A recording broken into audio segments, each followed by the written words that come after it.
Olá, gente! Esse é o primeiro vídeo de resenha. Se vocês acompanham minha página aqui, Luísa Livros, vocês sabem que todo mês agora eu tô escolhendo um livro pra gente ler juntos e debatendo durante o mês lá no canal do Telegram. O link tá na bio pra quem ainda não participa. E aí, no fim do mês, eu faço esse vídeo, esse GTV, falando mais a fundo da minha percepção do livro, o que eu achei em detalhes. E o livro que a gente leu esse mês foi o Talvez Você Deva Conversar com Alguém. E assim, eu já vou adiantar que eu amei. Foi os 5 estrelas pra mim. Eu me envolvi super na história, eu amei a maneira como ela escreveu. Ela escreveu assim, de uma maneira tão leve, mesmo ela tratando de alguns assuntos mais densos. Eu senti que eu tava conversando com uma amiga, senti que ela era minha terapeuta. Morri de vontade de me consultar com ela. Quem dera, sabe, uma consulta com a Lori. Mas, bom, primeiro, né, eu vou dar uma introdução do livro para quem ainda não conhece, quem ainda não leu.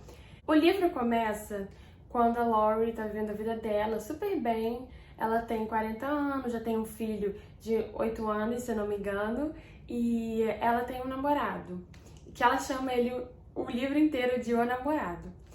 E ela acha que ela vai passar o resto da vida dela com ele, ela, né, já pensa assim no futuro com ele, em se casar e tudo mais. Só que ela é pega de surpresa e ele termina com ela, meio que de uma hora pra outra. Essa é a percepção dela e ela fica muito mal, ela não lida bem com isso e ela passa os dias assim muito mal, chorando e tudo mais, e ela decide, bom, eu sou uma terapeuta, mas eu acho que agora quem que tá precisando de um terapeuta sou eu. E aí ela entra em contato com uma amiga que ela não tem coragem de dizer que é pra ela. Isso também é legal no livro, ela trata todo esse estigma, né, de fazer terapia, ainda mais ela como terapeuta se sente assim meio envergonhada, né, de dizer que ela precisa de terapia. Mas a amiga dela indica o Dr. Wendell pro amigo dela, que na verdade é pra ela, e ela começa a se consultar. Enquanto vai desenvolvendo as consultas dela com o Wendell, a gente também conhece um pouco da história dela. Isso que eu achei muito legal. Mostra, volta um pouco no tempo, né? E mostra como que ela se descobriu como terapeuta, porque não foi uma coisa assim, a primeira faculdade que ela fez, ela sempre quis ser terapeuta. Pelo contrário, ela teve outras carreiras até ela se descobrir como terapeuta. Ela chegou até a fazer faculdade de medicina, porque ela sentiu que ela queria lidar com pessoas, mudar a vida delas. Então ela achou inicialmente que ela fazendo medicina ela ia conseguir isso, mas depois ela viu que não, que fazendo medicina ela não conseguiria ajudar assim profundamente da mesma maneira que ela consegue sendo terapeuta. Uma coisa que eu achei muito legal também do livro é que ela fala sobre a terapia. Para quem não está familiarizado, quem nunca fez, é um livro que qualquer pessoa vai gostar de ler. Se você é terapeuta, eu acho que você vai se identificar muito. Até quando eu postei o livro no Instagram, uma seguidora falou que ela é terapeuta, ela se identificou muito com o livro, que eu achei super legal. Eu já fiz terapia há uns anos atrás e, assim, me deu muita vontade de voltar. Mas, bom, então, ela explica um pouco sobre o que é terapia, como que funciona. Então, eu acho que você, se você nunca fez e tem até curiosidade, você vai se sentir junto com ela, indo na primeira sessão e tudo mais, então é bem legal. Uma passagem que eu achei muito legal, que eu queria falar com vocês sobre, ler um pouquinho pra vocês, é quando ela explica da terapia e ela faz uma referência a um espelho. Olha só. Ela diz exatamente assim: uma terapeuta erguerá um espelho para os pacientes, mas os pacientes também erguerão um espelho para seus terapeutas. A terapia está longe de ser unilateral. Ocorre um processo paralelo. Diariamente, nossos pacientes expõem questões que precisamos refletir para nós mesmos. Se eles podem se ver com mais clareza através das nossas reflexões, podemos nos ver com mais clareza através das reflexões deles. Isso acontece com os terapeutas quando estamos atendendo e também acontece com nossos próprios terapeutas. Somos espelhos, refletindo espelhos, mostrando uns aos outros o que ainda não conseguimos ver. Eu achei isso muito legal, né? Porque muita gente procura terapeuta procurando respostas, né? E a terapia não vai fazer isso, né? Ela não vai chegar e dizer o que você tem que fazer, né? Mas ela vai te mostrar mais sobre você, né? Pra você tomar a melhor decisão. Eu achei muito legal essa analogia que ela fez. E também o livro vai se desenvolvendo em paralelo de conta da história dela do passado e, como eu disse, das consultas dela com o terapeuta. algumas histórias dos clientes dela, dos pacientes dela, ela gosta de chamar de pacientes. E teve 3 histórias que me chamaram muita atenção. A do John, que no começo a gente acha que ele é literalmente um babaca, porque ele usa essa palavra, né? Porque ele é bem fechado, ele não se abre, ele tem aquele jeito assim, parece que é uma defesa dele, né? A gente sente que é uma defesa dele, ele não quer se abrir, ele demora muito pra se abrir, mas mais assim do meio pro final do livro, quando ele consegue se abrir profundamente sobre a história de vida dele, é muito bonita a ligação que eles têm. Ela quer muito ajudar ele, no começo ela acha que não tá conseguindo, a Lori, então assim, foi uma história que me marcou muito. A Julie também, que é uma paciente que tá com uma doença terminal, então a história dela assim é super triste, mas mostra também da força, como ela lidou com a doença, e a Lori também, claro, né, se sentiu muito afetada, elas criaram uma amizade.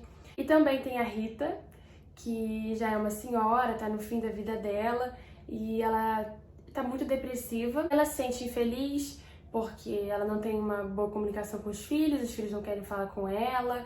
Ela teve alguns casamentos fracassados e a Lori também consegue ajudar ela. Achei muito legal conhecer cada história de cada paciente, e eu ia lendo o livro, eu queria saber o que ia acontecer com o paciente, mas ela ia revisando, né, enquanto contava. Então eu achei que é um livro que, assim, me prendeu muito. Depois que eu li o livro, eu também fui ver algumas entrevistas da Lori, e em um podcast ela fala uma coisa que eu achei muito interessante, que é tipo um insight que eu não tinha.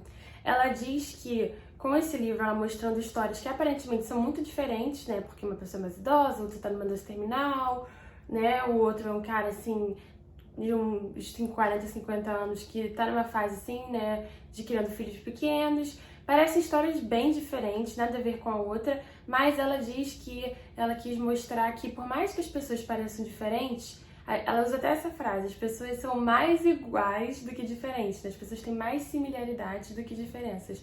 Eu achei isso muito legal, porque realmente, em cada situação do livro, a gente consegue se ver um pouquinho da gente, sabe? Algumas atitudes dos pacientes, a gente consegue se identificar.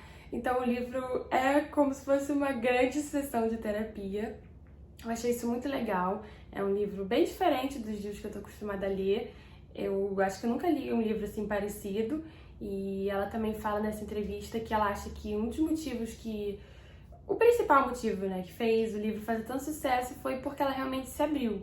E eu acho que é isso realmente, né, que fez o livro ser tão legal. Ela disse que ela começou a escrever o livro e ela falou, tipo, eu não sei se 2, 3 pessoas lerem tá bom, sabe?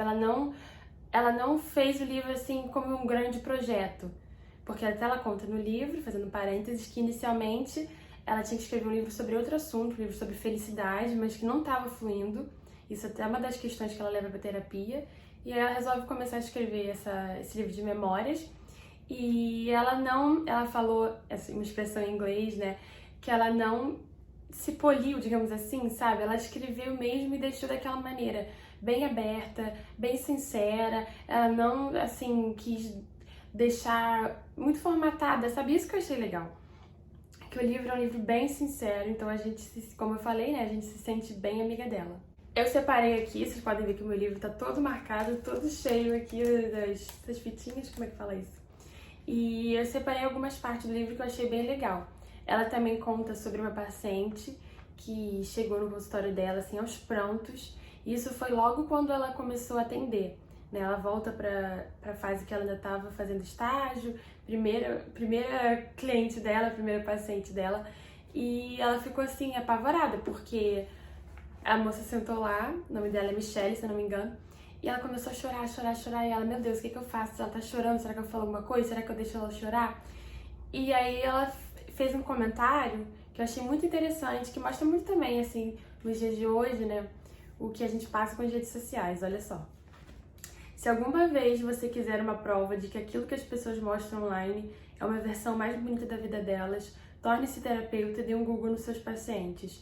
Mais tarde, quando dei um Google em Michelle por estar preocupada, rapidamente aprendi a nunca mais fazer isso. A sempre deixar os pacientes serem os únicos narradores das suas histórias. Surgiram várias páginas com resultados. Vi imagens dela recebendo um prêmio respeitado, sorrindo em um evento, em pé ao lado de um rapaz bonito, parecendo equilibrado e confiante, em paz com o mundo, e uma foto de página inteira em uma revista, online, ela não tinha nenhuma semelhança com a pessoa sentada à minha frente naquela sala. Eu achei isso muito legal. E ela fala também muito desse aspecto de que os pacientes, eles não são narradores confiáveis da história, né? Porque quando a gente está contando uma história, a gente fala da nossa perspectiva, do nosso lado, e é por isso que a terapeuta não pode julgar, não pode chegar a conclusões e te dizer o que fazer, porque ela está vendo daquele ângulo que você está mostrando, né? Ela mesmo percebe isso quando ela tá falando com o terapeuta dela, que ela omite certas coisas que ela acha irrelevantes, né? Ela quer só falar, né, a percepção dela. E ela tem até uma TED Talk, que pra quem tá lá no meu canal do Telegram, eu deixei lá o link em que ela fala exatamente sobre isso, sobre, né, como não somos narradores confiáveis da nossa história. Esse foi um livro que eu tive vários aha moments, como eu costumo dizer, sabe, momentos que a gente fica, meu Deus, sublinhei, frases assim muito legais, muito com impacto. Uma delas também aqui, que é que o terapeuta dela fala pra ela, é: a natureza da vida é a mudança e a natureza das pessoas é resistir à mudança. É uma coisa que eles trabalham muito na terapia, mas, bom, eu acho que isso mostra um pouquinho da minha percepção do livro. Eu não queria que o vídeo ficasse muito extenso, porque eu acho que aqui no GTV tem um limite, né, de 10 ou 15 minutos que eu posso fazer vídeo. E eu indico muito, pra quem já leu, quero saber muito o que vocês acharam. Quero que, né, a gente continue essa discussão. Deixem nos comentários ou lá no Telegram, que eu acho que lá é mais fácil também da gente conversar. E fiquem de olho aqui na página, né, para conseguirem acompanhar os próximos livros e a gente ler juntos, né. Meu objetivo de fazer essas escolhas de livro do mês é da gente conseguir, conforme for lendo, e comentando sobre o livro. E quem eu conseguir também, não deixe de ler e depois também me conte o que achou. Então é isso, gente. Eu espero que vocês tenham gostado e até o próximo vídeo.